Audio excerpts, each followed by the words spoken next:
Now, as we all know, women's pensions are on average a third of men's by the age of 65. Oh, you didn't know that? Did you think that the gender pay gap was only affecting salaries and lifetime earnings? Well, it is much more deep-rooted than that.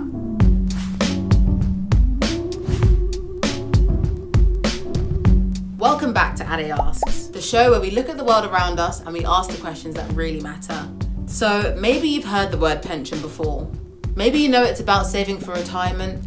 However, today we're going to take a much bigger interest in it in order to find out why our society is leaving half of the population behind. A pension is a pot of money that we put aside through our working life. We get that money back once we retire. Broadly speaking, there are two types of pensions: state pensions and work pensions. When you start paying the government tax out of the money that you earn, the government knows to put some of this money aside for when you retire. At this point, they'll start paying that money back to you. Luckily enough, by the time you retire, the seeds of money that you've put aside will have grown into a garden off of which you can survive. Generally speaking, most people need a bigger garden than the government provides. So when you have a job, your employer will usually put some of your earnings into a pension scheme. The pension scheme then hands over this money to a money investing expert known as an asset manager. The asset manager figures out the best way to grow your money, whether that's by investing in stock markets or maybe loaning it to a business for a fee. This means that when you finish work, you get home, you're watching TV, you're socializing with friends, your money is hard at work. It's growing into a big garden, so big that you can thrive on it in your old age. The way the schemes are set up mean that those who pay in the most each month from a single job over a consistent amount of time are rewarded the most. Now, at first glance, this may seem fair. However, it severely disadvantages us. And when I say us, I mean women. Because you're a woman, you don't get to choose. You have to have that smaller glass. That's not fair. So what's the result of all this? Well, on average, women have a garden only 35% the size of men's by the time they're 65. This is because over the course of their lives, many women will have to take maternity leave if they become pregnant.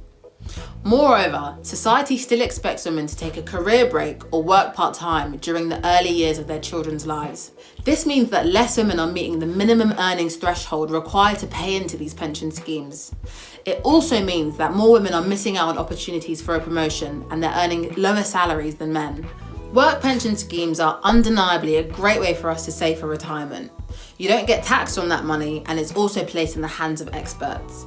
However, the final size of your pension pot will also depend on your gender. So what are the solutions to this problem then?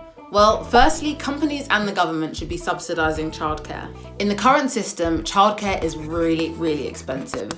If the government and companies were to reduce this burden of cost, then women could take shorter maternity leaves and they could also continue working full-time and add money to their pension pot. Secondly, to help women who are in part-time jobs, we could move towards a pension system where contributions are based on overall earnings. A pension scheme based on overall earnings means that it's easier for women to pay into their pensions regardless of how many jobs they have. This would boost women's pension wealth by over 140%. Thirdly, we can remove the £10,000 threshold that everyone needs to meet before they are automatically enrolled onto a work pension scheme. Currently, only 23% of women and 12% of men do not have a workplace pension. By removing this threshold, we can get a little bit closer to equality for all. So, what are the take-home lessons? Everyone should start thinking about their pension and putting money away so that one day they can retire and enjoy some hard-earned rest. There is a lot of work to be done in order to bring equality for men and women's workplace pensions. Our friends over at Now Pensions are leading the fight for a fair pension system that benefits everybody, and they need your help. Send us a video submission of you talking about the pension inequality and how it makes you feel and what you would do to change it. The best video will be in with a chance for winning a prize.